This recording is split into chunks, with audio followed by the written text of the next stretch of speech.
Welcome to the Untitled Tarot. I'm doing this live at kind of a funny time, so I'm anticipating most of you sort of watching it on the replay. I will give it a few minutes before we start, just to see if anyone buzzes their way in here. Just a little update for you guys, just reminding you, I did change the scheduling for the weekly zodiac readings. So typically there's 24 zodiac readings and 24 extendeds. It's the same amount of content, but I've blocked them into 2-week schedules because that's when your reading would come out anyway. So Mondays are all the mutable signs, Tuesdays are the fixed signs, Wednesdays are the cardinal signs. So all of the readings went out. They're all done, you're all set, and then on the 15th we'll have the next round of zodiac readings coming through for you guys. So what I wanted to do today for today's live stream is that I wanted to talk a bit about the collective energies that are going on right now. They're very heavy, they're dense, they're thick.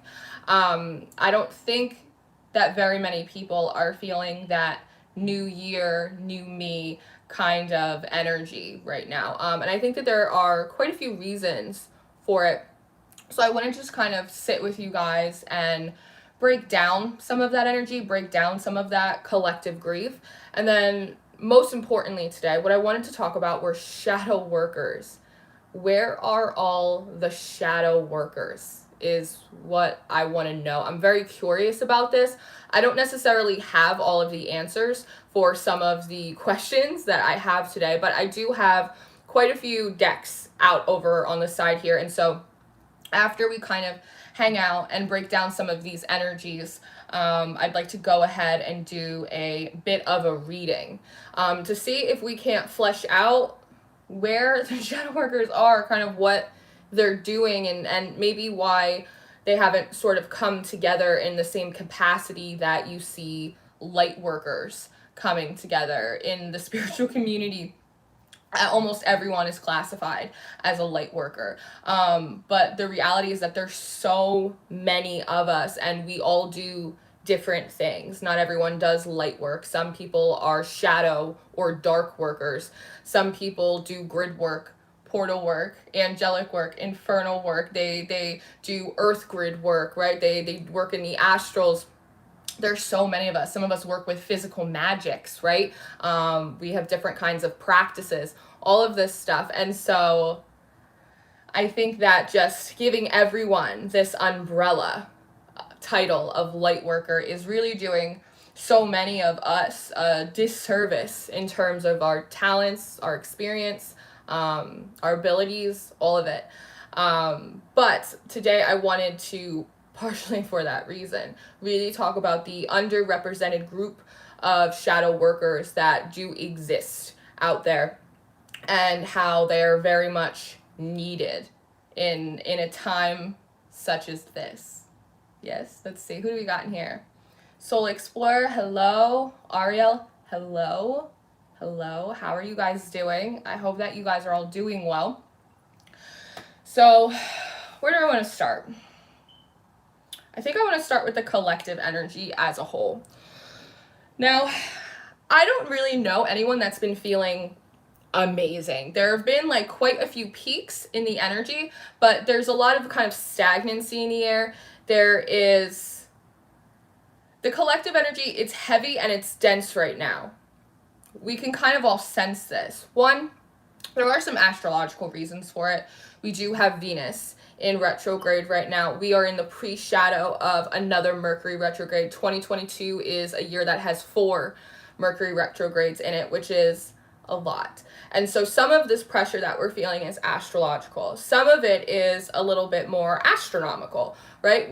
We have solar flares happening. The Schumann has been really doing a lot of spikes. The Schumann actually blacked out for a period of time last night, which at least on my end made for some very interesting dreams. I know my dreams have been especially vivid. I know a lot of your dreams have been really busy and very vivid and maybe a little bit unusual.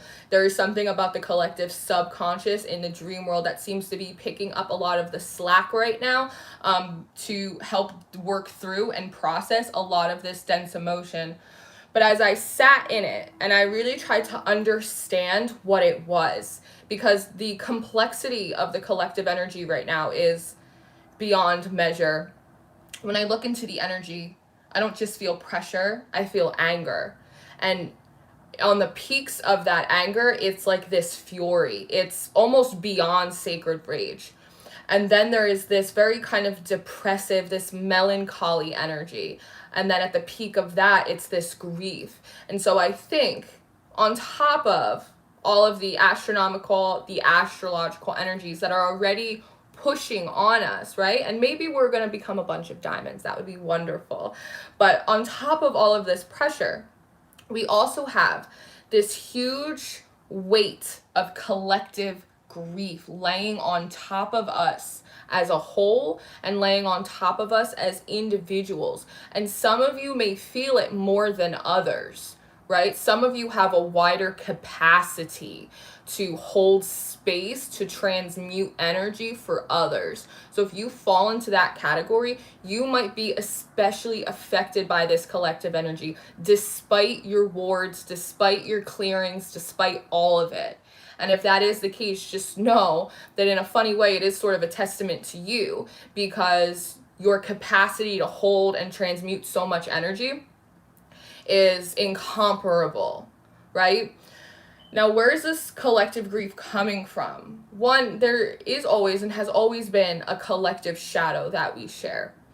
But if we are really honest, the last few years have been terrible. There have been so many beautiful things that have come out of the last few years. But with that being said, we have been disconnected. We have lost so many people. There are people who are not well, who are struggling. There are people who suffer from mental illness, who don't have the ability to maybe socialize or engage in their normal healthcare routines in the same manner. People have been displaced. People have left their jobs. People have lost their jobs, lost loved ones, lost parts of themselves. So many started spiritual journeys and got hit with these huge waves of ascension on top of everything else going on in their life, going on in the world. I think that last year, so many of us had this big collective hope that things were going to go back to normal, right? But the world turned slowly. And for so many who started spiritual awakenings, you realize that there isn't such thing as normal anymore. And I think all of this kind of comes together in this ball of collective sadness. The grief of what was, what may not be ever again, impending structural governmental changes, all of this.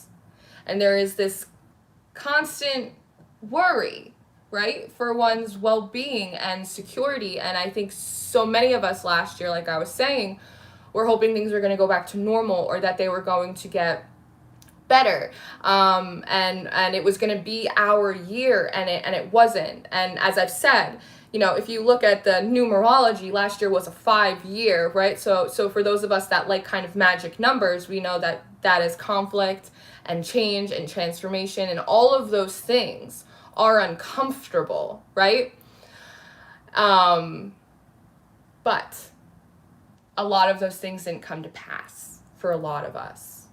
And so on top of the grief of the way the world is and all of these things that have happened, in many ways, the collective is also experiencing a grief of things once hoped for, just for themselves, right? Now, the good thing is that 2022 is a 6-year, which talks a lot more about stability. And I do think in many ways that the collective energy is going to kind of level out relatively shortly. I believe a good turning point will be the 18th, when Venus will conjunct the sun. But in the meantime, I think it's important that we're really honest with each other about how hard the last few years have been. And there is a crisis of faith, of belief right now, right? And it's not a religious thing, it's a personal thing. Belief in oneself, belief that things can change, the belief that things can be lovely for you again, right? And so a lot of that is also this anger and this frustration. In many ways, all of us who have been home have finally had the time to really think about all of the things that have happened to us in our lives, throughout our families, our relationships, things that at one point when we were so busy and the world was so busy, we didn't have that time to process it. And then all of a sudden we did, with waves of energy, waves of chaos in the world.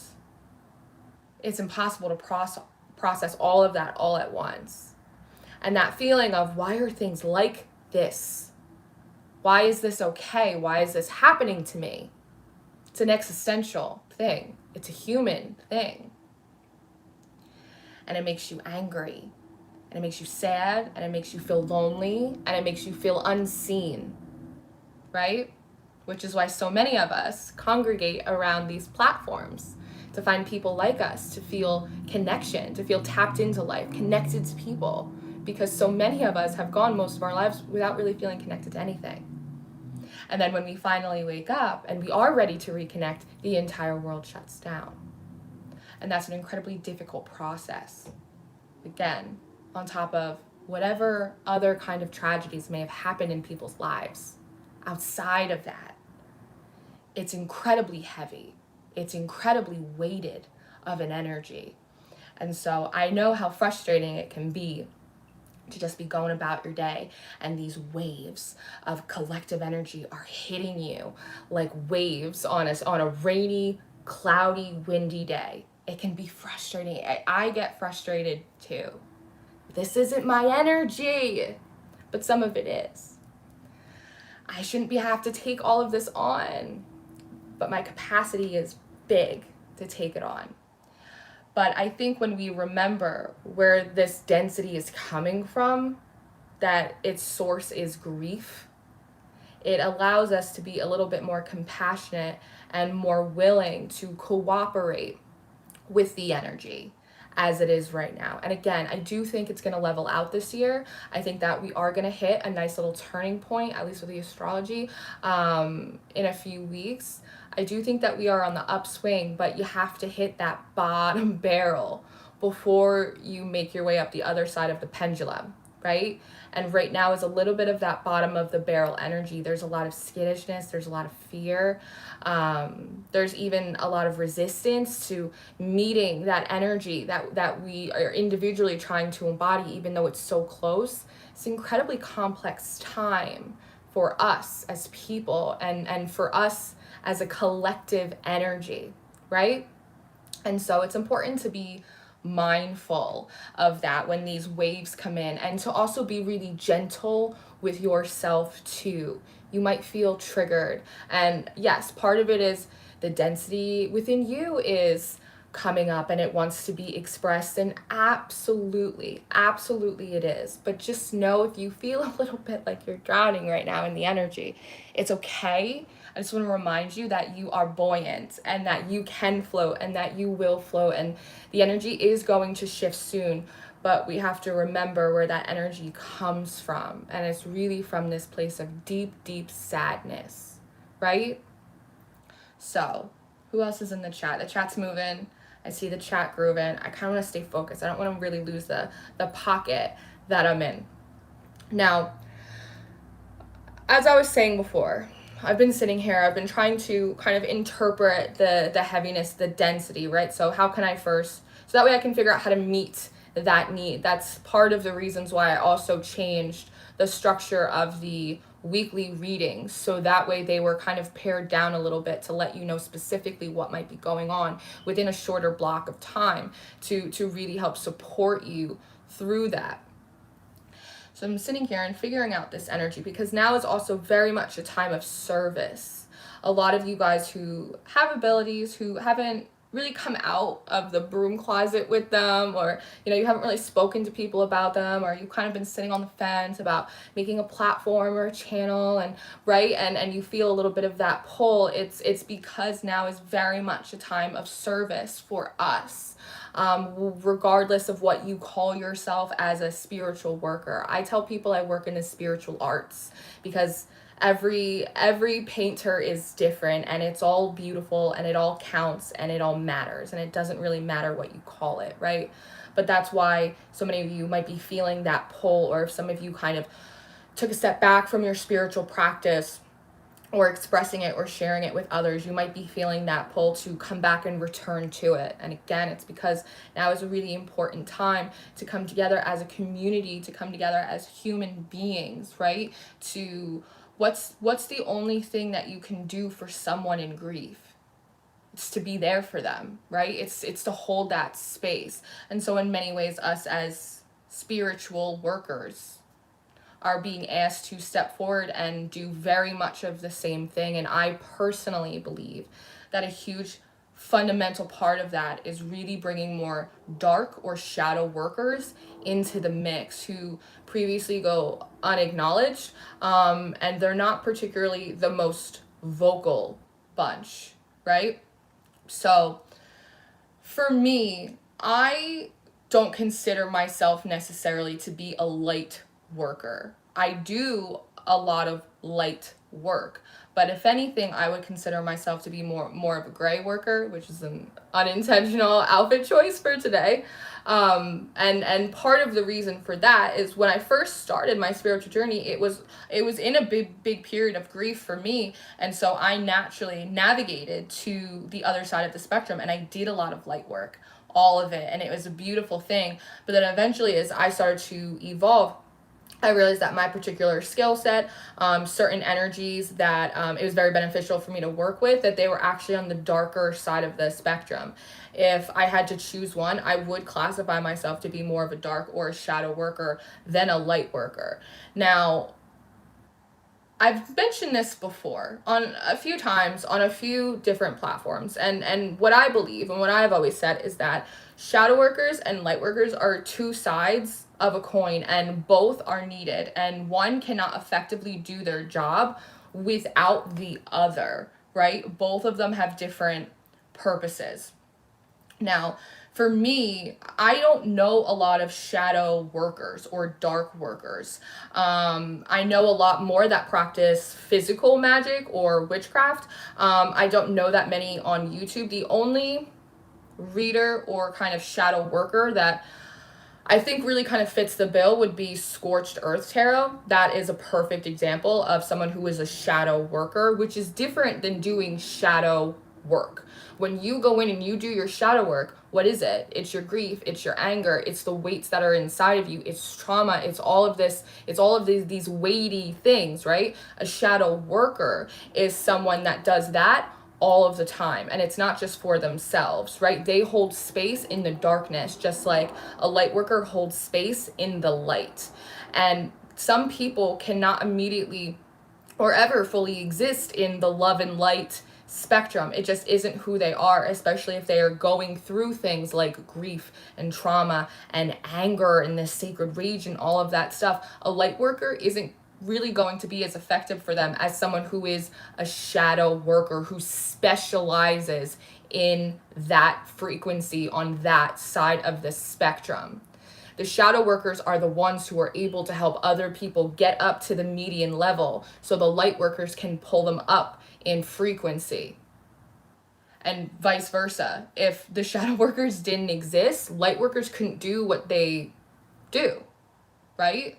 And if light workers didn't exist, then shadow workers wouldn't have any place for the people that they work with, the energies that they work with, to evolve into. So both of them are extraordinarily important.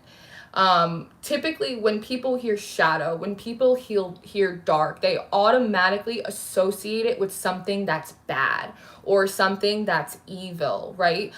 Which I think is one of the reasons why we don't see shadow workers come out of the shadows.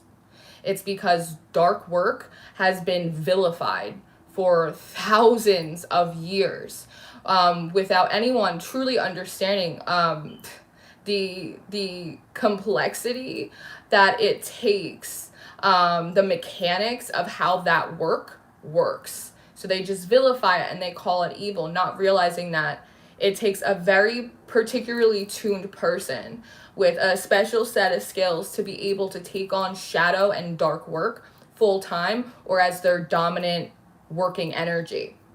There's a lot of reasons for that. Part of the reason why you don't see or hear about as many dark or shadow workers, it's because not a lot of people do it. There's more people than we realize, which is why I'm kind of putting out this bat signal today, because I would really love to bring more of them into the fold. But because it's been so vilified and because the work is incredibly challenging, you don't see a lot of people do it. And part of it is because of the difference in frequency. Do you ever notice how like love and optimism and hope and friendship and all of those energies, they're really bright, right? They're really light. But shadow, dark energies are what? They're heavy. It's that pain, it's that grief, it's a longing. That's a heavy emotion. So when we look at a dark worker or a shadow worker and a light worker, we could use that example of, what's heavier, a 1 pound bag of feathers or a 1 pound brick. It's exactly the same. But if you were to rip open that bag of feathers and toss it in the air, the feathers would go everywhere. Why? Because light expands. It's quick. It moves. But if you were to throw that 1 pound brick in the air, what would happen? It would land harder. It would land faster, right? It would make much more of an impact because they're weighted and it's a condensed emotion. It's a condensed energy. Now, a practitioner takes on, they have to embody the energy of which they work with, which is why light workers are very light and they're bright. And that's not to say that light workers haven't had to crawl their way out of hell, because most of them have. I don't know about all of the light workers. Some of them really play into the kind of spiritual aesthetic, but I trust that you are smart and you have discernment and you can tell the reals from the fakes. I trust that you know how to do that. But I don't know any light workers who haven't been through hell in a handbasket in order to be able to embody that much light, right? But it's also the reason why you see an inundation of light workers or people characterizing themselves of that, because there's a lot more feathers in a 1 pound bag than there is in a single brick. And for dark workers or shadow workers, the energies that they embody are heavy, right? So much of the work that I do is dark and shadow work, and that's part of my service to the collective. I do that in a variety of ways. Again, a lot of you guys know that I work in security, right? So there's a difference. Hold on, I saw the chat. I just lost my thread. I just lost my thread. Hold on, we'll find it. It's pretty good though. 23-minute pocket. It's pretty good. Where do you want to pick it back up? Okay, so shadow work. So part of what I do as a shadow worker is I will go underneath dimensions and I will basically clean them up. So sometimes it feels as though I am literally picking up boulders in a lot of the collective or the astral work that I do, and I'm moving them over. Whereas when I do light work on the higher side of the spectrum, it's a lot easier. It's a lot more energizing. So in order for me to do that work, I oftentimes have to embody that heaviness, which is why like my presence is very big. And it took me a long time to realize that, why certain people would find me intimidating when I wasn't intending to be in all of that stuff. It's because my energy is very heavy. There's a weightedness to it. And I could be happy as the day is long, but there's still this weight to me when I step in the room. It's like being heavy-footed, right? And it's because I have to embody the density of the energy that I am working with, right? So that way I am strong enough to uplift it. And as I was saying before, it's not the easiest thing in the world to do, to sit in those energies all of the time. Think about how many messages you get about, even messages that I give you: rearrange your furniture, smoke cleanse your space, you need a spiritual bath, you need a clearing, clear the energy in your house, right? This is what so many of us do, is an energy comes in that it's dense, it's heavy, we don't like it, and we try and clear it immediately out. But someone who is a dark or a shadow worker allows that negativity or allows that density to sit around them, because they become so familiar with it that it becomes easier to convert and manipulate. Because as we know through physics, energy cannot be created or destroyed. It can only be transformed. It can only become something else, which is why I say light workers require the assistance of shadow workers, because shadow workers transform that energy. They convert it into a frequency that a light worker is still able to come into contact with. Because if someone is a true light-bodied worker, then the depth of that darkness is going to create a dissonance between the two frequencies, and they will not come together. So the shadow worker has to convert it to a file that is accessible for the light worker to then go and bring it over to the next level. And part of the reason that I think that we are experiencing such collective grief is, one, because I don't know where the shadow workers are. I know that they're out there. I know that you're doing this work, but again, they're not as vocal about it. So they're kind of harder to spot. And I'm actually feeling as though so many of you with the pull to begin being more public, sharing messages, starting a platform, right? And again, it doesn't have to be for your job just because you feel guided to do it. I feel as though a lot of you are actually shadow or dark workers, and you're not light workers. And I've said it before, I think a lot of you that are already here never resonated with the light worker thing, or you have a hard time working with some of those energies, and it's because you're not a light worker. It's because you might be a shadow worker, or you might be a dark worker. You might be being guided to something that is closer to, say, shamanism, right? Something that has a little bit more kind of grit on it, and that actually may be where you are able to blossom in a way that previously you might not have thought you were able to, right? And this also goes out to many of my witches, right? Many of you who practice physical magic. You know, everyone likes to light a white candle, but do you know how to banish something, right? That's really important. So much of defensive and protective magic does stem from a darker end of the spectrum, right? So we really need shadow workers. And again, as I was saying, I think so much of this collective grief could be aided or benefited by the contribution and the work, or at the very least the vocalization from so many of these dark and shadow workers, especially those of you that are readers as well, because it is a collective, the collective shadow, collective grief, other shadow workers, that is a collective that is rarely read for. Everyone reads for the light workers. Everyone reads for the star seeds. Like, you know what I mean? Like there's a whole sect of people that need these messages, that would really benefit from some of this guidance, right? And so if you are a shadow worker, if you consider yourself to be a dark worker, if you're drawn to that work, I really do implore you to come forward, right? Like get on up here and like share with us, because your skills are so desperately needed. So part of the way I got to this point, really wanting to talk about this collective energy, really wanting to kind of put a spotlight on shadow readers, it came out of this meditation that I did some days ago. And I step into this meditation, and I'm on this plane, and I see this tree. And so immediately my mind goes to, you know, the Yggdrasil, the tree of life, all of these things. And what I had noticed was that it was pitch black. And it wasn't just one. It was several of these pitch black trees. And they were dripping.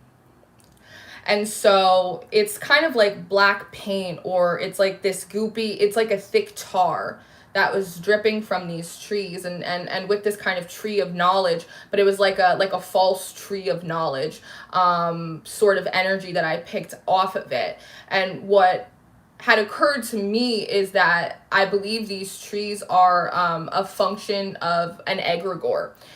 For those of you that don't know what an egregore is, it is in many ways, it's an autonomous psychic entity that is kind of created. It is made into existence, oftentimes through a big collective thought process, right? And almost nearly 100% of the time, these things are made unintentionally. But what they do is it's like the color black, right? It just kind of absorbs all of the grief. It absorbs the anger. It absorbs all of these lost hopes and all of these lost wishes. And again, it's autonomous. So it's not forced to convert that energy or to convert it into a higher frequency or back into healing or back into love, which is what so many of you with clairsentience do, right?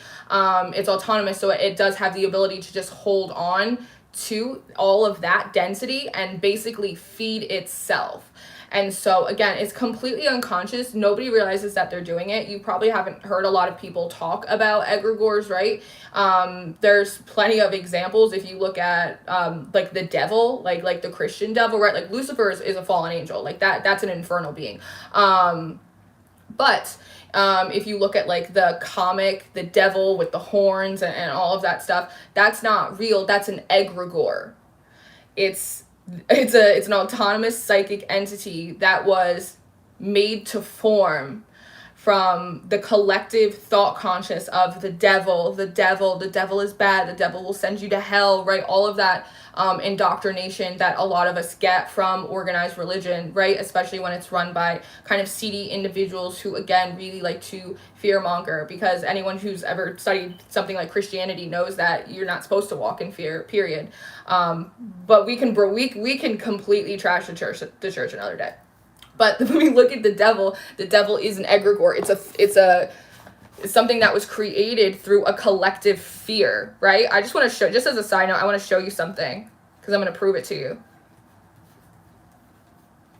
I hope you guys are doing good in the chat. We're gonna do a reading on this pretty soon, but I want to sit here and I want to kind of just process and like think it through out loud with you guys. Because again, I don't have all the answers for this, but part of the reason that I'm structuring my upload schedule the way it is now is because I want to have more time to sit here and have these conversations, talk about these different topics that I may or may not be seeing being talked about, or things that I'm just interested in or curious about, or things that I just kind of want to bring to your attention. Here's my example. This is Devil card. Do you know why these people are chained to the devil? It's because they made him. It's the egregore. They are burdened by the thing that they created. Enjoy that. You'll never look at the devil card again the same way again. What else do I want to talk about? But like going back to the light workers, because I absolutely don't want anyone to think I'm shitting on the light workers, because I'm not. Part of the reason, and I know we all see these messages from them and they get kind of irritating sometimes, and it's that just think positive, you are abundant, like you are well, like it's all of this stuff, right? And it can get kind of, it can inundate you and it can make you a little grumpy, especially when you are not in that frequency, right? But there's actually a very astute reason why they are doing that, right? And part of the reason it's to get the collective to shift the frequency to a higher perspective or a lighter perspective, so that way these egregores that are basically the collective grief, collective anger, collective shadow made manifest. So that way the collective energy stops feeding it. Egregores are fed. When energy is poured into them, they grow. Like one of those gremlins that you're not supposed to feed or put water on after midnight. It's one of those things. So I'm in this meditation and I'm putting all these dots together. And I realized that it is my job at this point to fix this, to fix about a half a dozen sticky black tar egregore trees. And I felt not really ready for that. I didn't think that was the meditation or that was the astral work that I was going to be doing that day. I did feel a little bit overwhelmed because of the magnitude. And I had used a lot of my normal techniques, a lot of the tools in my toolbox to try and kind of break down this energy, because again, energy can't be destroyed, it can only be converted. So oftentimes in kind of quantum astral work, what we do is we work through the mechanics. We break down the components of an energy. We break down the components of a brick until it's sand, and then turn it into glass, if that explains the work a little bit better for you. And I realized that I did not have a big enough chisel to really work this out. And that's when the thought occurred to me, how many of these are there? How many of me are there?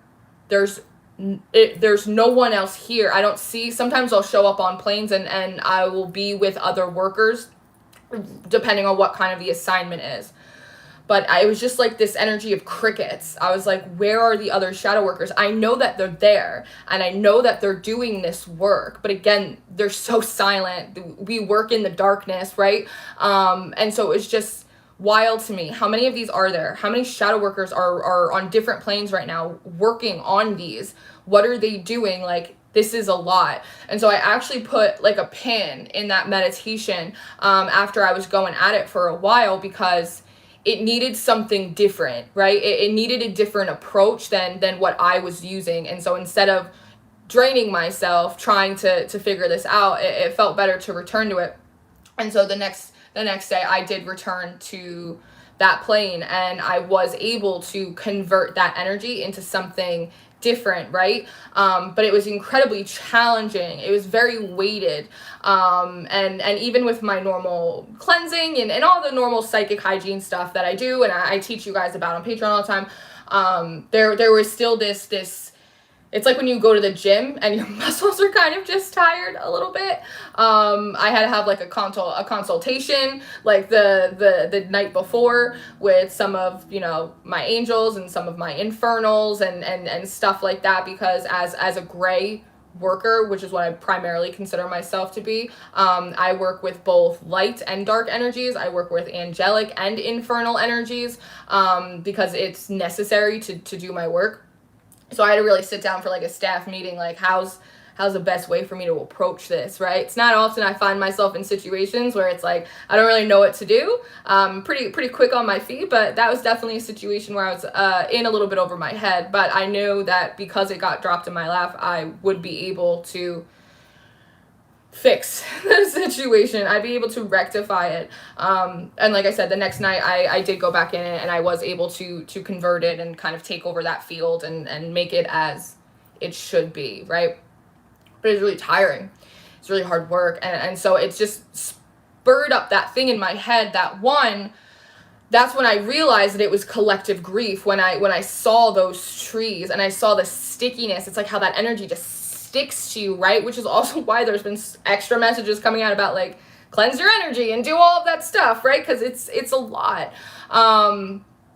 But in that meditation is when I first thought about like the other shadow workers, like where are you? Where are you? And like I was like, I need to find them, or I want to bring them, invite them, make them feel welcome to come more into the conversation, to come out of the shadows. You can do shadow work, you can do it in the light. I think that their contribution is so deeply needed, and more than their contribution, equal to the contribution is their communication, is their verbalization of what they're doing, what we're doing, how they are interpreting the collective energy as a whole, not just the grief, not just the shadow, but how they're looking at a whole, because it's an entirely different perspective than so many of us are getting, right? Again, there's a ton of light workers. A lot of us work with deities. A lot of us work with different pantheons. Like we have a lot of that, but I just think that it's this whole collective of people that aren't being heard, that again, we don't know their experiences. I feel like their perspectives, their experience, their wisdom in these areas are so deeply needed and could really serve the collective in like such a profound way. I would not be surprised if this year was kind of like the year of the shadow worker and kind of rectifying a lot of that vilification that so many of us have had to endure, right? And so I just think, I know, as I said before, Scorched Earth Tarot is someone that I would consider to be a shadow worker. I think she even calls herself that. That's her primary focus. Again, I consider myself to be like more of a gray worker because I do work with both energies. But I just thought that this was a really interesting conversation to have, to kind of break down how I'm interpreting, how I am being shown these energies, about a necessary collective that I think is really important to work with. I wanted to bring it to your attention, because I think that a lot of you are shadow workers and you might not realize it. You might realize it and you're just not being vocal about it. Perhaps, fear of criticism. That's not the kind of flow that the spiritual community is on right now. But I also think it's important to remember that we use the term spiritual community, again, as like a blanket statement, when in reality we're more like spiritual neighborhoods, right? It's like we kind of sit in our own little lunch tables, and I think it's good. I think that's a good thing, right? Like attracts like. But I also think that it's good to kind of get up sometimes and walk around some of the other lunch tables and get to know your other classmates that maybe previously were eating lunch in the bathroom. I would like to create that bat signal, or create the space or the opportunity, or at least let any of you guys or anyone who is new and comes in to know that I do a lot of this work, and I think that you are really important, and I think you're a fundamental piece to kind of this collective puzzle that we're all working through. And I really do hope that you come forward and you spend some time with us and you participate, and that this is most definitely a safe space for you too, right? So do I have anything else before we get into this reading? I don't think so. I have a bunch of decks over here. I'm just kind of going to quickly scroll through this chat. I haven't been checking the chat at all. I think I saw Ariel leave. Yep. Oh, she's got her fun thing today. That's why. All right. Do you like the idea of density better than negativity? Yeah, I do too. Because the higher up dimensions, like the higher up you go in spiritual energies, there's no such thing as like bad or good, right? Even negative, when I hear negative, I think of a negative charged, like a negative charged ion and a positive charged ion. They're just two polarities, right? And depending on the magnification, they will either come together or they will repel apart. So even for me, so much of my internal dialogue has been shifted doing this work. I look at it all as electricity, right? That for me is how I see it. And I also think that it's important for us to continue to grow and expand and develop and, really kind of widen our lens that we look through. It's to get to know other forms of spirit work, especially those that we may be uncomfortable with, or we may not fully understand, or we may have had some, preconceived notions or biases about. When I first got on my spiritual path, I was like, run from the devil and he shall flee. Demons are bad, right? And then, cut to me a few years later and I'm making negotiations with demons. Like I can break you down into all of your different particles, or we can reassign you to the kitchens. Like you wanna do something else here? I can get you a job. I know a guy, I get you a job. Like, it's a funny kind of work. And I've talked to you guys about it before, that like I used to be a lot more open and vulnerable about myself and my life and like my private practice, right? And as I've kind of gone on and grown, I realized that there are some boundaries that I have to set with like what I do and do not share. Especially kind of behind the scenes. I would like to share with you guys as much as I absolutely can. And I ran this meditation by my team before, just flippantly coming on and sharing it with you, right? But some of the shadow work is hard to talk about publicly because it can freak people out. We're dealing with a lot of freaky stuff over here, which is why I kind of just wanted to create a little bit more of a safe space. But again, so much of this stream is just curiosity that I have about where are the shadow workers. Are you congregating somewhere that I don't know about? Like, can I buy a ticket? Like, just where are you? Just where are you? Can the real shadow workers please stand up because the collective really needs the help. So sort of what I want to do is I guess I want to pull some cards on the shadow worker collective, because I kind of have this impression that a lot of the newly awakened, those of you that are kind of coming out of the broom closet, a lot of you are shadow workers. And I kind of have this impression that a lot of the people that have been doing heavy shadow work or dark work for a long time have kind of transitioned into physical magics. Because when you work with physical magics, it takes a lot of energy, but it takes less energy than if you just work as like a single light being, right? And so I don't know if that's true or real or not, but that's like the impression that I'm getting, is that those of us who have been doing dark or shadow work for a very long time have transitioned into physical magics to help have something else to act as the physical part of a working other than just our physical selves. But then this new wave of shadow workers that are coming in, I don't know if they have fully stepped forward yet or started fully doing the work yet, because they may, again, be, I'm supposed to be a light worker, or I'm supposed to do this, or, you know, that sounds scary, or people are going to think I'm evil, or maybe they just haven't properly, like, been trained yet, like, again, because a lot of people don't talk about it. I don't know. I have questions. So I also have hella decks over here. Funny, I showed you the egregor devil before. Look at the bottom of the deck. The 10 of Wands. It's heavy. This is the shadow worker energy kind of as a whole. It's heavy.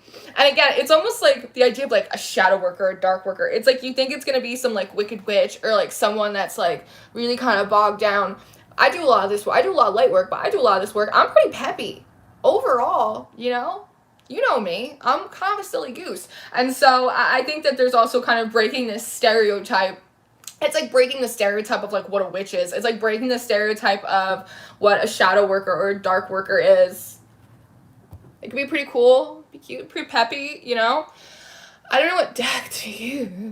I have so many. I pulled out too many decks. That's part of my problem. Excess is part of my problem right now. Maybe we'll do this one, the Elemental Oracle. I pulled out the Elemental Oracle, the Mystical Shaman, the Shaman's Dream. And so like I kind of want to do like one of these shaman decks because it feels like kind of on brand. I pulled out the Rider-Waite, but I also pulled out the Dreamkeeper's Tarot. Normally when I do like shadow work readings for clients or for you guys, I'll use the Hush Tarot because it's like really shadow heavy, but I feel like that collective doesn't want a deck that's so dark and shadowy. It's like even they need balance. And just as a side note, regardless if you classify yourself at all, however you classify yourself, I think that it's important for all types of energy workers to be well-rounded, right? I could easily see some of you who think you're light workers or have been doing light work being transferred over to doing some shadow work, partially to kind of keep your gifts and skills well-rounded. Ideally, a light worker should be able to do shadow work, and vice versa. A shadow or a dark worker should be able to do light work as well, right? You want to be lopsided in terms of your abilities. You have to understand. It's like debating, right? It's like you have to kind of understand what the other side is likely to do, how they work, so that way you can kind of organize what you're doing accordingly. I do Mystical Shaman. I don't know. Maybe we'll just use. I don't know. Maybe we'll just use all of them. Perhaps. I don't know. Let me see. See you guys over here. I'm not trying to ignore you, but I'm also trying to not overly focus on the chat because then I'll fall out of the pocket. Like I was talking before and I looked at the chat for like a second and it's like, woo, it's gone. See you later. It's like, damn. So what is this? The Elemental Oracle. So okay, so let's look at the Elemental Oracle first. Say a little prayer for you. Father God, thank you for bringing me and everyone in for this reading. I ask that you give me wisdom, clarity, and discernment to deliver these messages accurately for everyone's highest of love, light, alignment, and assignment. We praise you, we love you, we thank you always. We give you all the glory and honor for these messages to the utmost high. In Jesus' name, amen. All right, shadow workers. Talk to me. On mono. The biome.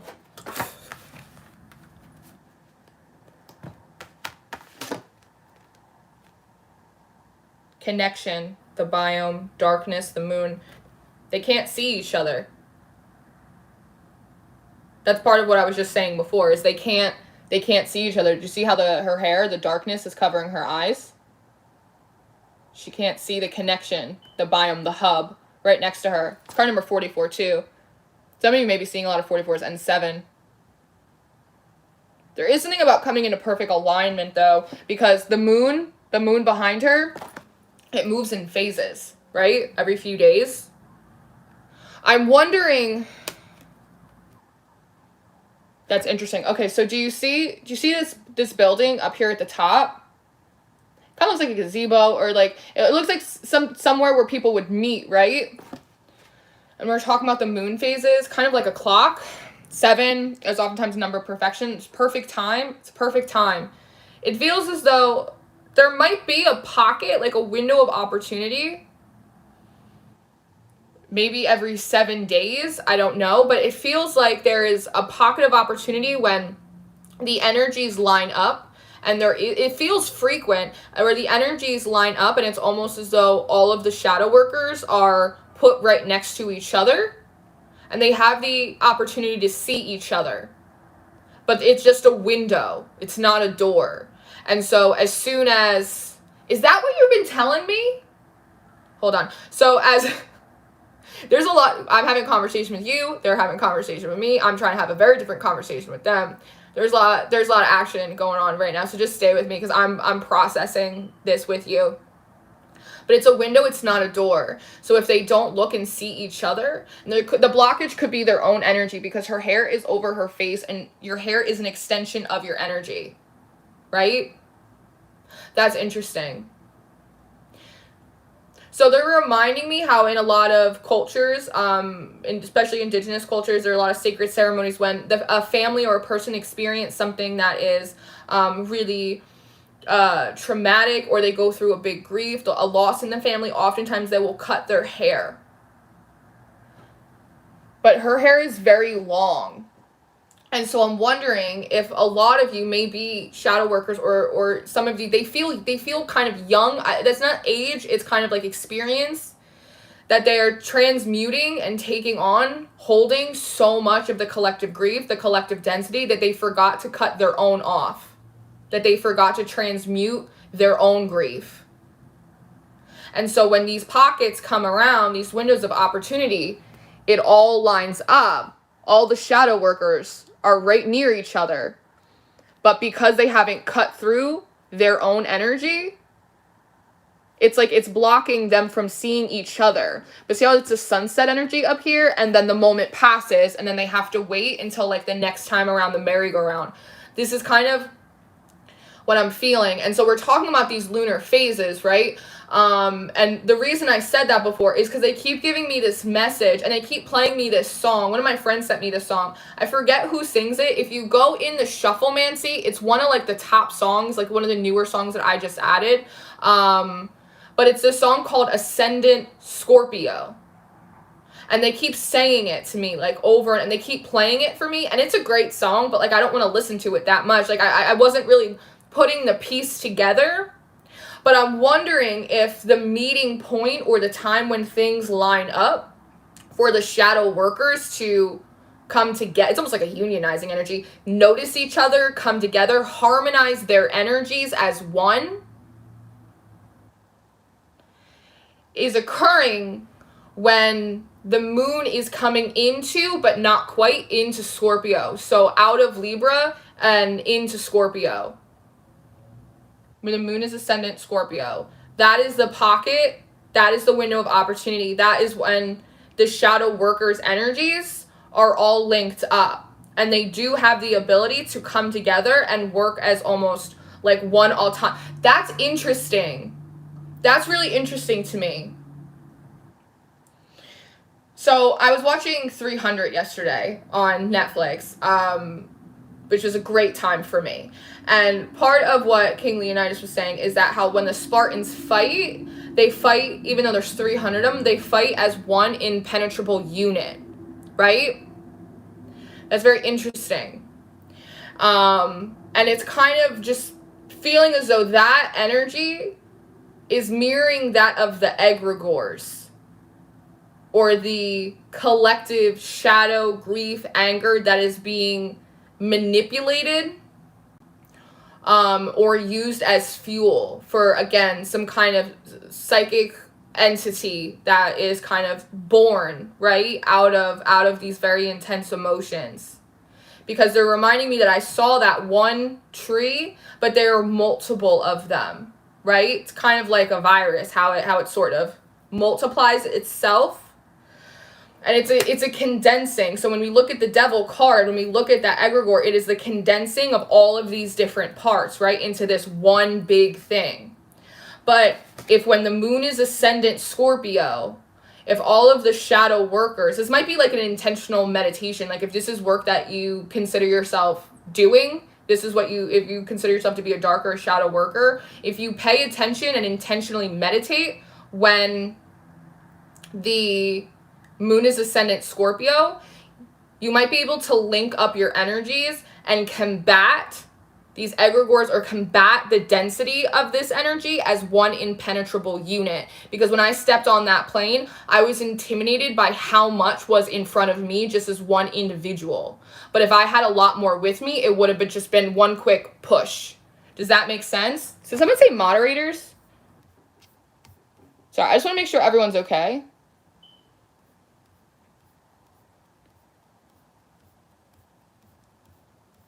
Sorry, we probably needed a little break. Let me see. Moderator. Sheila, you're a moderator. Soul Explorer, I made you a moderator.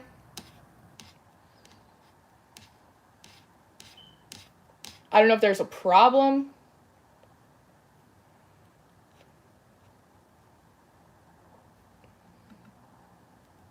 All right, Soul Explorer, my love, I made you a moderator, so enjoy your power. I don't know. It's probably like spam, or I don't know. It doesn't really matter, right? I'm not surprised that people come with their little bots and they do that stuff, especially when I'm talking about all of this stuff. It's not like an egregor like wants you to know that it's an egregor, right? But the thing is that unless you feed it, it has no power over you. Do you know what I mean? It's like you could walk past like the devil with the horns and just be like, what's up? Like, I've seen the devil. It's not really, just he'll leave you alone. Like, just don't, yeah, it's just spam. It's been popping up a lot, but I made you and Sheila moderators, so do your thing. Enjoy your power. What's a moderator? A moderator is someone that has, like privileges in the chat. Like, they can kick someone out, they can block someone, they can put them in timeout. They're like chat security, so they can do whatever it is they feel as though they need to do. But I'm sure that moderator spam, like I'm sure that message is like somehow in a very clever way tying into this. Yeah, I'm sorry, I haven't really been paying attention to the chat, so I wasn't entirely sure who was here. So once Ariel left, I wasn't even sure if I even had any mods. So thank you for bringing that to my attention, because I probably needed to add a few. Anyway, but yeah, what an interesting message to come off of this. I feel like that's a lot to come off of these two cards. So the shadow workers need to separate what is their grief and what is the grief or the density that they are transmuting from the collective, and they need to be able to process their own. It will probably help if you have a light worker friend. It's kind of like how projectors and manifesting generators get along really well. They're like two peas in a pod. Light workers and shadow workers should be two peas in a pod, because it's just two sides of the coin, right? Both of the work is incredibly important.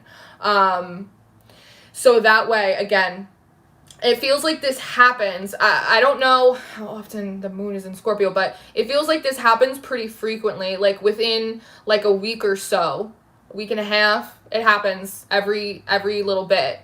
And so if you intentionally tap in with the intention of connecting to the other shadow workers, it's likely that you will be able to turn that window of opportunity into a door. And again, your energies will work as one impenetrable unit, just like how an egregor works, which is pretty fucking badass, if you ask me. I think that's really interesting.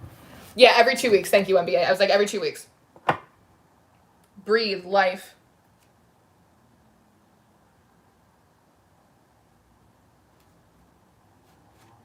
Expansion, north. 8, 9.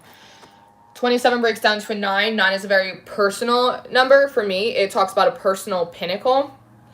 For those of you that have been and this resonates for you, I'm going to speak for the rest of this as if you are all shadow workers, because it's just easier for me because it's really kind of curtailed to them.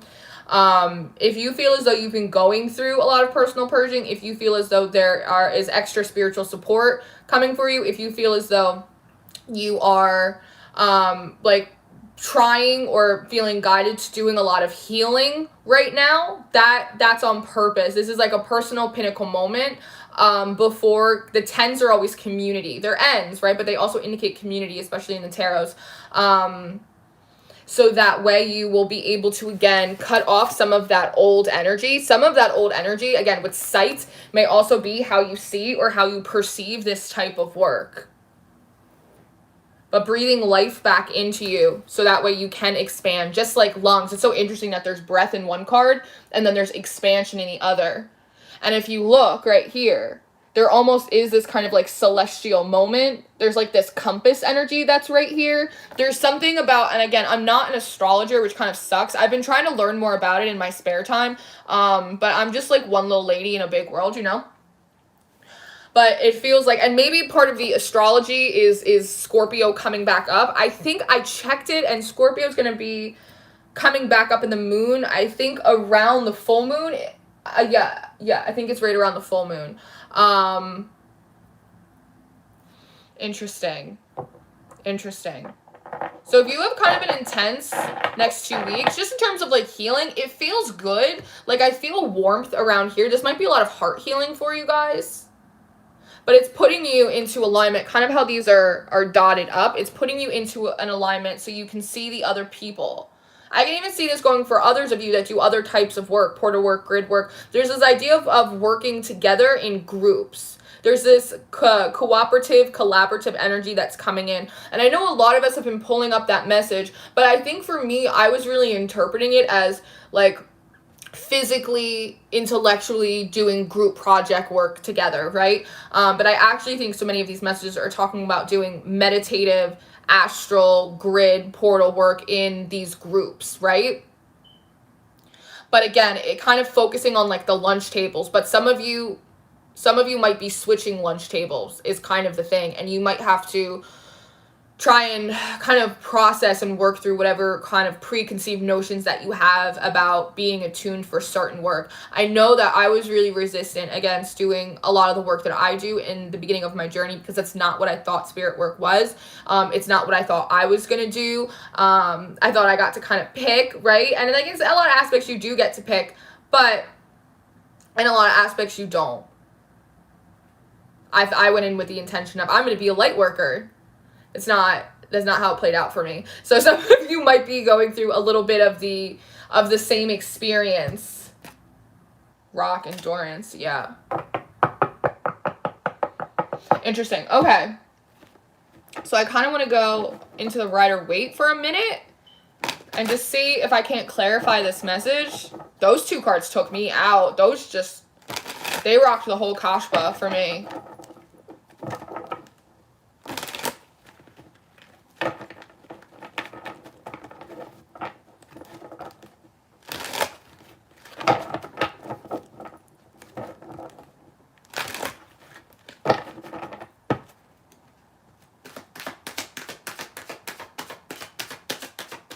Something more. The death.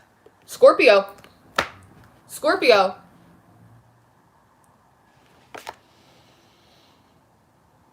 13 breaks down to 4. 4s talk about foundations. They talk about unions. They talk about consolidation. 4s talk about consolidation. I'm telling you, it's this moment. That's why I got that funny unionizing message, which is really funny now that I think about it, because sometimes when I argue with my spirit guides, as we all do, I always tell them I'm going to get the other spirit workers together to unionize so that way we can get our benefits for doing all the work that we do, because sometimes it feels like unpaid labor. which is kind of funny. But it's this consolidation energy. Why does it have to? I mean, I guess it makes sense. I'm like, why Scorpio? Like, why not Aries? Like, why not a different energy? I mean, Scorpio is the death card, right? It is kind of these heavy energies. And what does, Scorpio represent? It's the 8th house. It's death. It's transformation. It's rebirth. It's, it's sex. It's the occult. It is these darker, heavier, more weighted energies. Some of them are really difficult. Some of them are fucking delicious. But it just kind of depends. There's a weightedness here. I guess that's why. And it's funny because I said it in the Scorpio reading that I just put out, whatever day it was, the last 2 days. I said, Scorpio, you have the ability to hold your breath underwater a lot longer than other people. You can stay in depths that other people would drown in. And that's very similar to shadow work, right? It's hard to sit on a plane where there's black tar just spreading out everywhere. Like that wasn't like a fun and frisky, silly, goofy time for me. So I guess in that capacity, it makes sense that it has to be Scorpio. It has to be Scorpio. The only other sign that I could think that could thrive is the word I want to use in that energy would be Capricorn. But we are in Capricorn season. So it makes sense that maybe now is the time for this message to come forward or this bat signal to kind of go out. So at least for some of you, you can look for it if that feels right and proper to you.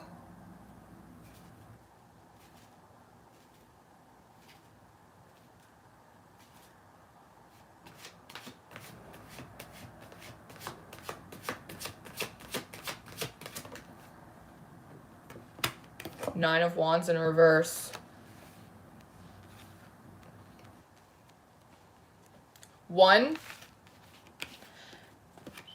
it feels like there is an invitation, again, to really reformulate your kind of thoughts and opinions about this type of work, about death, about darkness, about dark work, shadow work, the stuff that is on the other side of the spectrum that isn't so love and light.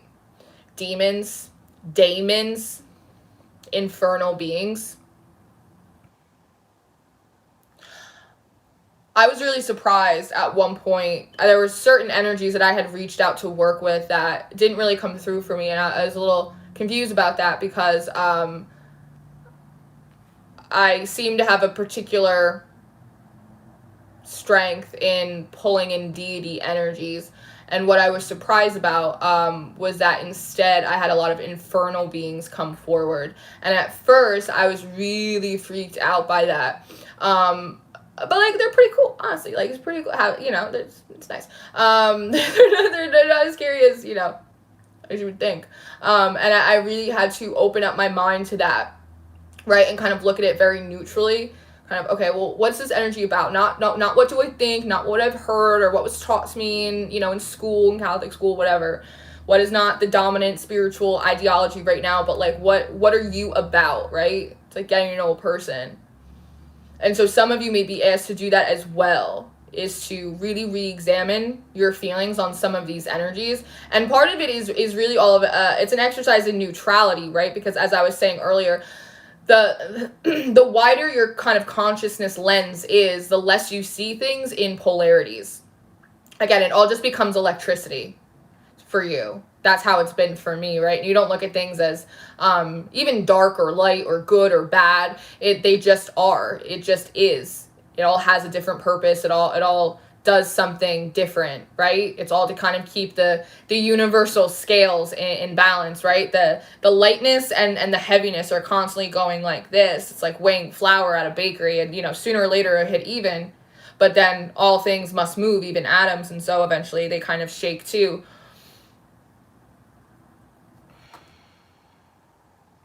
Really have to reflect on also the origin, where these ideas come from or where these perspectives come from.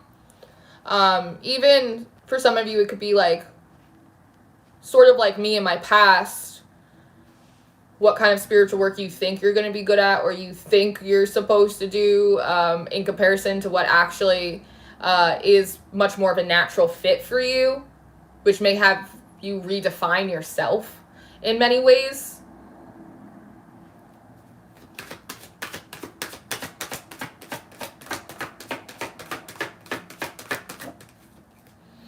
I'm moving these cards differently now. I want this death over this biome connection. There's a change in the way that the connection is being made.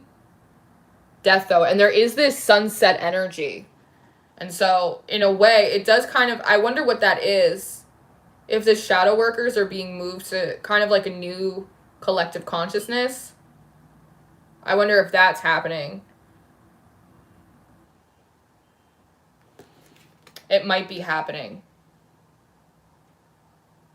Because everything comes in waves. Where it's the newly awakened, the shadow workers, the twin flames, it all comes in waves, right? So I wonder if it's like those of you that have been doing shadow work silently are being asked to more intentionally tap in, so that way you guys as one big unit can move to another collective where you do this work, so that way that clears up space for the new shadow workers that are arriving. Does that make sense? I hope that makes sense. Also, part of this not being defensive with the Nine of Wands over this moon is not to judge or presume about other shadow workers, because it's just like those of you that kind of do light work, you may find a lot of kind of spiritual ego and a lot of light workers who are really inauthentic, and it's just about the aesthetics for them, and they kind of just like puts you off, right? I know light workers who are kind of skeptical of other light workers, and the same thing could be happening with dark or shadow workers, feeling a little skeptical because we don't know what exactly it is that you're doing, right? Because some people do things like baneful workings, baneful magic, right? And there's a valid path for that, the left-hand path. But if you don't really know what you're dealing with, and so I'm wondering if that's part of it too, is part of the shadow workers really working on the perspective that they have on other shadow workers, and that in fact they may actually be much more like them. Or again, I could even wonder if part of this is those of you that have been doing this work, and there's this one big group that wants to be shifted over to another collective, is going to occupy it halfway, and then the other half is going to be occupied by more light workers, so that way you guys can work together as more of a cohesive unit, right? Two groups are better than one, but also probably so you can learn from each other as well. The light workers might be able to help you dispel any of that personal grief, so you can better discern it from the collective. And then vice versa, the shadow workers will able to give a lot of the light workers a new perspective and a depth of skill that previously they might not have been able to obtain. So this feels really important, and I'm saying that partially because the Two of Cups is coming out. Piscean energy, especially over life, breath. Part of this is about the strength of community. As the church bells go off. Part of this is about the strength of community. And again, a lot of us have been seeing and getting these messages about collaboration. And I think a lot of us were just assuming it meant like group projects, like physical stuff, dual live streams, like stuff like that. But I think a lot of this is purely energetic. Again, intentionally. Like if you're a shadow worker, I almost wonder, like, what if you tapped into the light worker collective that was equal to yours? What would happen? Like, what would you learn in that? And again, vice versa, the light workers, what if you intentionally, really in a very neutral perspective, very open mind, open hearted, not with the intention on doing anything for them? Because I almost feel the shadow workers, like, don't touch me with your glowing hands. Like, I feel a little bit of that, which we have glowing hands too, but regardless, I feel a little bit not with the intention to help them or just to observe them, ask them questions, familiarize yourself with that energy, what that would do for you. The Two of Cups is a union energy. It's coming together. Twos in tarot talk about decisions, but the Two of Cups is different because it talks about shared decision making. And I won't lie to you, oftentimes part of the reason why like astral work and all that stuff is so difficult is because we have different groups of people that are all kind of doing their own thing, and we don't necessarily always consult with each other. You may consult with other people that do the work that you do, but we don't necessarily work with each other or consult each other. So I could be in one place shutting down a portal that someone built 3 days ago, and then someone might be over there trying to build a grid on a place where someone else intends to build something out. Like no one talks to each other, no one shares plans with each other, and part of it is because this work is kind of dangerous. It's dangerous to your spirit, to your mental health, right? Like, I know so many people that just go tiptoeing through the astral, and now they're dealing with the fucking flying spaghetti monster, and I gotta get my candles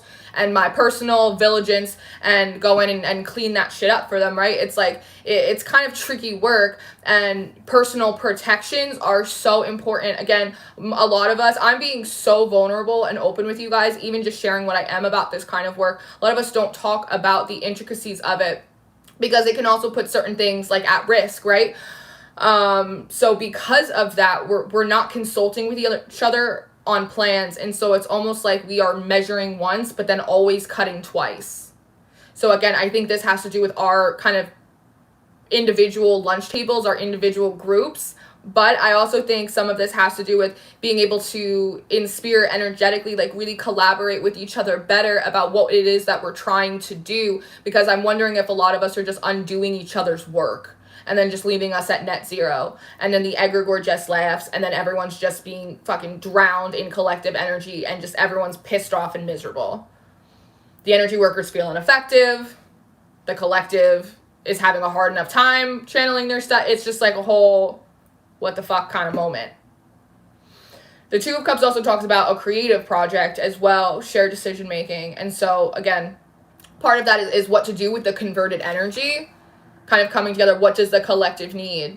Because one end of the spectrum might think the collective needs one thing, whereas the other side of the spectrum might feel as though there's a different need to be met.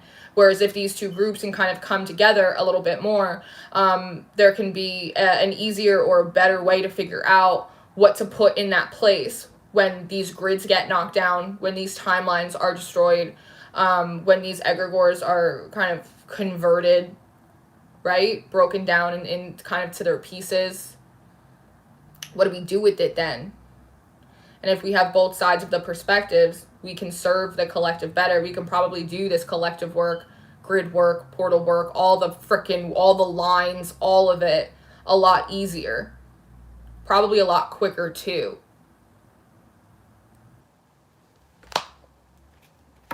Two of Swords, North expansion. I don't know how many people saw this coming. I don't know why I got this message, honestly. I was going to talk about something different. But they gave me a slew of these types of videos and live streams to do last night. So I hope, again, I'm not really looking at the chat, but I hope you guys are benefiting from this, or it's serving you in some way. I really do. The Two of Swords expansion north. It's kind of this decision here. All of this water, though, it's almost like she's bracing herself for this water to come and hit her.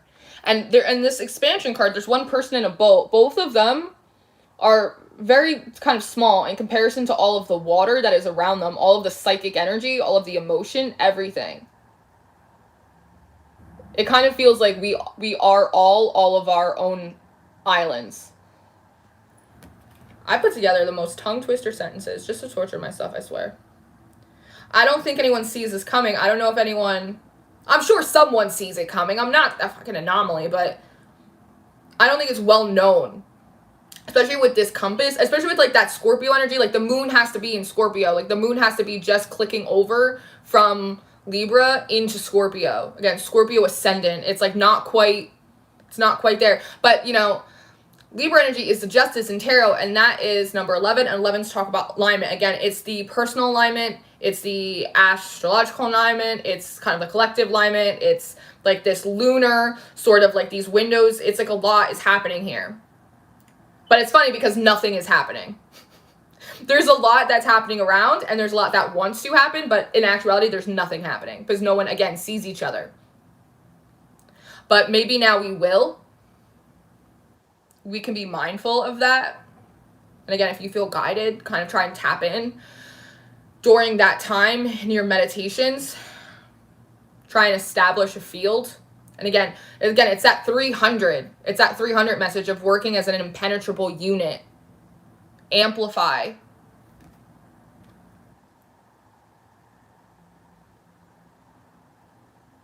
Also, no, but it's like we don't know what's coming next. Part of this is I don't see what we're gonna do from there. Like, how do we do this work? I think light workers are used to working with each other. That's the thing here. It's the shadow workers kind of have to come out of isolation, allow themselves to be vulnerable enough to work in pairs, to work in groups. Light workers have no problem working with each other. They love it. They love it. It's very easy for them. Let's meditate. Let's do this. Let's do that. Let's braid each other's hair. Like, it's not it's like a big summer camp doing serious work, but it's completely different. Shadow workers are like solo workers. It's like me. I kind of a lone wolf. I get it. So it's almost this feeling, again, with the Two of Cups and this transformation and letting the guard down, like, right, it's like with this Nine of Wands, sort of like figuring out how to play with, like, your other dark friends. Or, like, your other witches, like, your other sorceresses, like, your other priests, the other dark workers, the other shadow workers. How do we work together? I think that you'll be surprised how well you work together. And again, Zoom, meditation groups, again, coming on platforms and stuff. That's awesome, but a lot of this feels energetic. I can't tell you how many times I've gone in and I've done a healing for someone who meditated, like, remotely. Not on camera, not live, but just in my own home, and have them meditate while I was doing it and have them go, I felt you. That's a big hawk. That is the biggest hawk I've ever seen in my entire life. And I've had them, that scared, it was, and had them say, like, I felt like you were hugging me, or I felt like you were touching, like, my arm, and I was like, I was, because that's exactly what I was doing in that meditation. Sometimes if you don't have a lot of experience doing energy work, practicing it with someone else, you might not realize how easy it is to really connect your energies, and they can see what you're doing. I did a group meditation once, and someone said, I literally heard you say, oh shit, in the middle of that, and I was like, that's hysterical, because I absolutely said, oh fucking shit, like, there's a lot going on right here. They will be able to hear you, they'll be able to see you, you will be able to work together just like you would be able to if you were in front of each other or on Zoom or doing something like that. But I don't know how well the shadow workers know that or are comfortable with that, because they work by themselves. Look at the split. Holy. The Justice and the Magician. This is part of it, is that the shadow workers are it's this feeling of, if they work together in groups and they all have to have rules, and everyone, it's this democracy energy, then we have to have a set of rules for everyone, because shadow workers, dark workers, baneful witches, they don't fuck around. They do not fuck around. It's not like the other side, which again is incredibly valid. I will repeat, I don't know a single light worker that hasn't had to crawl their way out of hell to get that bright and shiny. I don't know a single one. But shadow workers, again, they're not as familiar with working with other people. They kind of live and die by their own sword. They kind of have their own set of rules. There isn't like a general consensus amongst the group in the same way that there is with light workers. It's a projection, transmute the energy. It's like they got steps, right? It's like they got like a 12-step program. Shadow workers, we don't have that. We don't have that. So if they congregate in a group to work together, that means that there has to be some kind of order. This is the Justice. There has to be some kind of fair structure across the board. But the Magician is a really fiery energy. He's got all of this raw power. Each one of these tools on his table, it represents raw potential. It's an ace. An ace is raw potential. It's a spark. It's an ignition. It's an opportunity. And part of what the Magician does is he alchemizes. He goes. He does. He moves. He's in action. And so the shadow workers are going to have to be almost like a little bit more disciplined, or be able to assimilate into some kind of workable structure with the other ones. So it's less of a free-for-all. Honestly, that kind of sounds like it sucks. But it feels like that's what's being asked, though.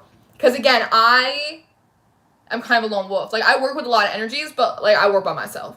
I work by myself. There's several reasons for it. So, like, even me, like, I get it. Like, as like, someone that's kind of in that collective, I'm like, ooh, like, I don't want to, but it seems like that is what's being asked. Regardless of how my ass feels about it, that seems to be what is being asked. To really kind of step up and collaborate.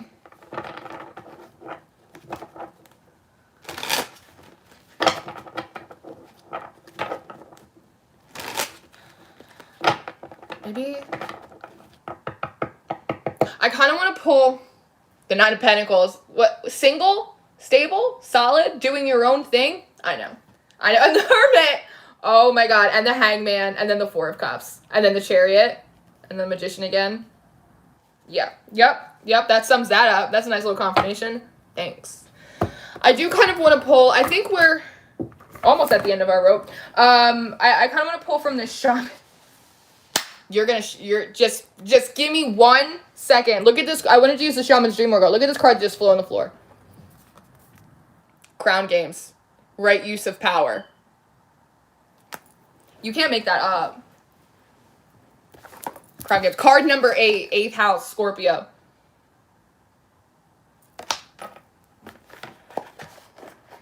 So, as I said before, I changed the way I'm doing the weekly readings because I think it's going to serve you guys better. So we can look at your practical concerns, your spiritual concerns, like all of that stuff over a smaller period of time. So that way I can kind of be of better service, guide you a little bit better, give you more specific, tangible advice. But part of the benefit for me was that I had the time and I had the flexibility to come on here and talk to you guys about all of these other different topics. And again, I'm not really looking at the chat. I will look back through the chat in a little bit when this stream is over. And again, just let me know in the comments if you like these. I know it's a bit of freestyle, and so they're longer streams, and you know, I don't have everything perfectly prepared for you as a rising Libra as I like, right? But I hope you enjoy these. Let me know if you do, because I have a few more ideas for streams and readings like this. Some of them are a little bit quirky. Some of them are a little bit controversial. It's all of these different... It's some different topics. I missed in the summer, I was doing that. I had the Divine Feminine Rising and I was doing the lots, and we are going to get back to the lots. But I was doing a variety of different types of videos, right? Talking about different topics and different collectives. And I really enjoy doing that. And so I hope you guys are enjoying it as well. So just let me know after this, because again, if there's no need, I'll come on and just do it because I like it. But if there's no need for you guys, right, then I can kind of shift directions, because I want to make sure that I'm serving in the best way possible. But just let me know. I cannot believe that Crown Games, number 8, 8th house, Scorpio, right use of power. That's incredible.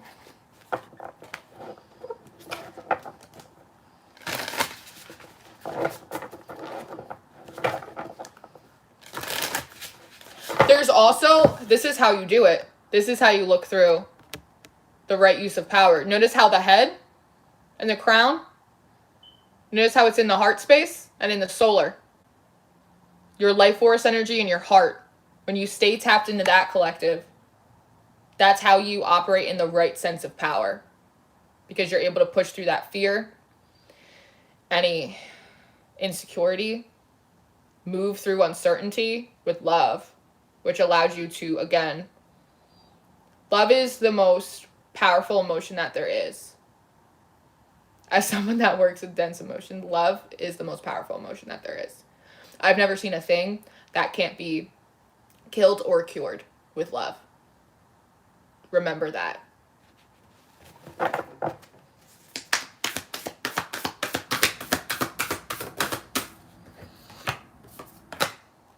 Wow.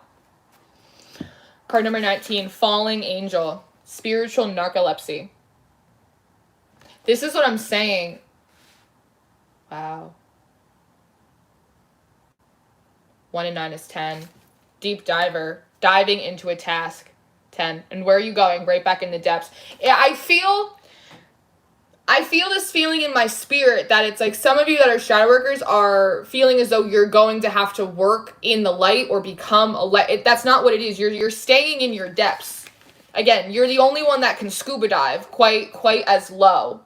But part of this spiritual narcolepsy, it's kind of falling asleep, or even, I don't want to use the word like complacent, because I don't, there's a better word, I just don't have it, but sometimes we wake up, you do spiritual work for so long, like it's hard, like it's hard. I heard someone say the other day, I won't even mention the creator, but they were like, if you are breaking down on your spiritual path, like then you're on the wrong path. And to me, I was like, who are you talking to with that mouth? I don't know what you think you're telling all these people. But I don't know anyone that's on a real spiritual journey that hasn't broken down a bit. But sometimes you can kind of just go numb to it, kind of go numb to service. You can grow weary in doing good. And I know how that feels. There's been many times that I've been broken down, crying to God, creation, and going, I am growing weary in doing good. This is really hard work, and I'm really tired. And I don't feel like I have a lot of help, right? And so like I understand and just kind of go numb to the process and not really want to do it, and just kind of avoid some of those calls to action that we hear. But it feels as though, and I was saying it earlier, that there is kind of a call to serve right now for those of you that resonates with, that feel guided or called to that. Again, a lot of you might be newer on the path. Some of you have perhaps just been incredibly private about your practice.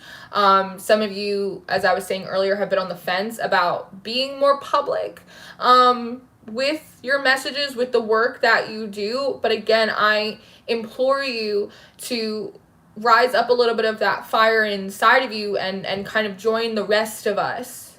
And again, not all of us need platforms. Like not everyone needs to have an Instagram or a YouTube, because it feels like 90% of this work, again, it's all energetic. This is something that you can sit down and connect in meditation and do as well, right? Deep dive into a task. There's also because I see these jellyfish, there's also strength in numbers as well. You'll be able to strengthen each other's like collective fields because you're more attuned to it. Yeah. Balancing act. Balancing on one foot. Reconciliations. The wailing tree. Fuck. Look at that. And then in the hand.